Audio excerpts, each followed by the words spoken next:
Father, and the Son, and the Holy Spirit. Christ is in our midst. In the gospel today, we hear of two men. We hear one who is in the world and one who is of the world.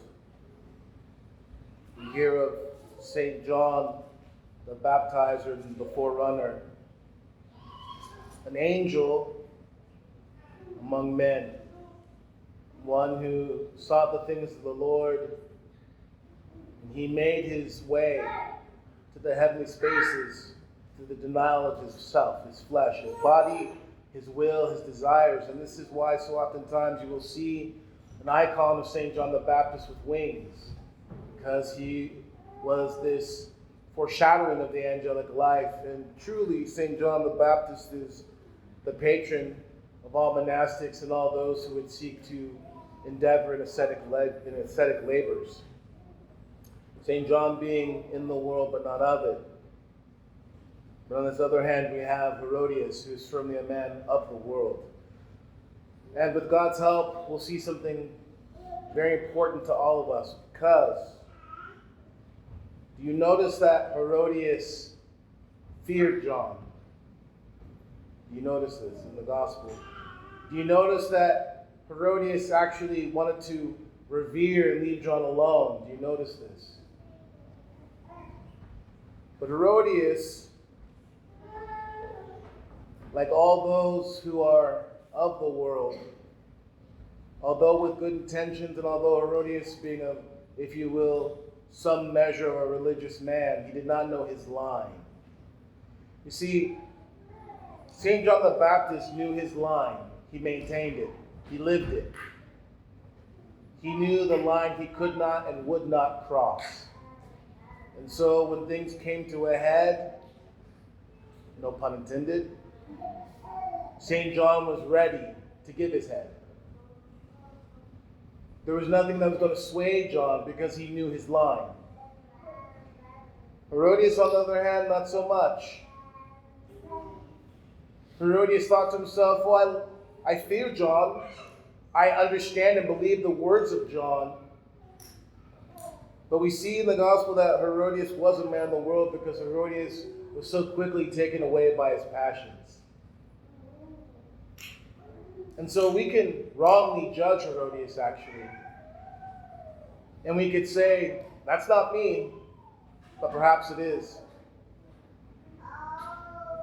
Have we never been caught up with a certain passion and found ourselves doing something we never thought we would do? Surely we have. Surely some sort of dance was danced in front of us. Maybe it was the dance of chocolate. Maybe it was the dance of the Chiefs. Maybe it was the dance of just a little bit more sleep. Someone came and danced. Something came and danced, and you were enticed, and you were taken away, just like Herodias. And like Herodias, you became a betrayer. Like Herodias, I become a betrayer. Understand clearly what's being said to us. If you don't know your line, when it's challenged, not if, but when that line is challenged, you will fall. And if you don't think so, you're fooling yourself. You will fall.